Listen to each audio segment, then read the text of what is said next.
여러분 안녕하십니까? 1월 10일 금요일 KTV 뉴스 시작합니다. 북쪽에서 강한 한기가 남하하면서 오늘 아침 이번 추위가 절정에 달했습니다. 수도권을 포함한 전국 대부분 지역에 한파주의보가 내려진 가운데 일부 경기와 전북 지역 등에는 한파경보가 발효 중입니다. 전남 해안과 제주 산간에는 여전히 대설주의보가 발령 중으로 낮 동안 눈이 잠시 소강 상태에 들었다가 오후부터 다시 강한 눈이 오겠습니다. 이번 추위는 내일 아침까지 이어지다가 낮부터 점차 풀리겠습니다. 조태열 외교부 장관은 이와야 다케시 일본 외무대신과 오는 13일 서울에서 한일 외교장관 회담을 개최합니다.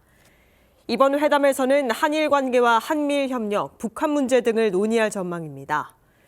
아울러 국내 정치 상황과 관계없이 올해 국교 정상화 60주년 행사 등을 차질 없이 추진하겠다는 의지를 재확인할 것으로 보입니다.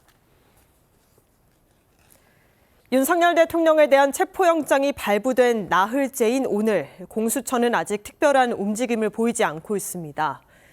경찰과 함께 집행 시점을 신중하게 논의하고 있는 것으로 보이는데요. 오동훈 공수처장은 영장 재집행에 만전을 기하겠다는 의지를 거듭 강조했습니다. 최영은 기자입니다.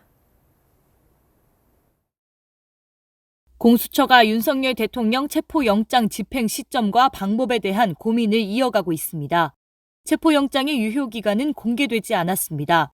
다만 지난달 발부받은 영장 기한보다 길 거라는 관측이 나오며 시일을 확보한 만큼 공수처가 신중하게 접근하고 있다는 분석이 나옵니다.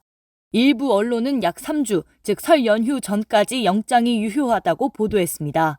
오동훈 공수처장은 2차 집행에 만전을 기하겠다는 의지를 거듭 밝혔습니다. 국회 본회의장에 출석한 오 처장은 체포영장 집행을 막는 건 법치주의의 근간을 흔드는 일이라며 경호처가 영장 집행을 방해하면 특수공무집행 방해 혐의에 해당한다고 설명했습니다. 앞서 경찰은 공조수사본부 체제로 공수처와 협조해 영장을 집행하고 막아서는 경호처 직원을 현행범으로 체포하는 것도 검토하겠다고 밝힌 바 있습니다. 경찰은 어제 1차 집행 당시 방해했던 경호처 직원 26명에 대한 신원 확인 요청 공문을 대통령 경호처에 발송하기도 했습니다. 윤 대통령은 현재 한남동 관저에 머무는 것으로 알려졌습니다. 앞서 한 언론은 윤 대통령으로 추정되는 인물을 한남동 관저에서 포착했습니다. 만약 윤 대통령이 체포되면 조사는 공수처 검사실에서 이루어집니다. KTV 최영은입니다. 제주항공 여객기 사고 유가족에게 오늘 1차 긴급 생계비 300만 원이 지원됩니다. 제주항공 여객기 사고 중앙재난안전대책본부 15차 회의에서는 1차 긴급 생계비 지급과 유가족별 전담 공무원 운영, 긴급 돌봄 지원 한도 확대 등 유가족 지원 방안이 논의됐습니다. 회의를 주재한 고기동 행정안전부 장관 직무대행은 유가족 지원과 철저한 원인 조사, 항공안전 혁신 등 정부의 책임과 역할을 다하겠다고 밝혔습니다.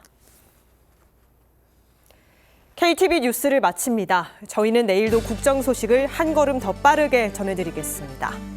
함께해 주신 여러분 고맙습니다.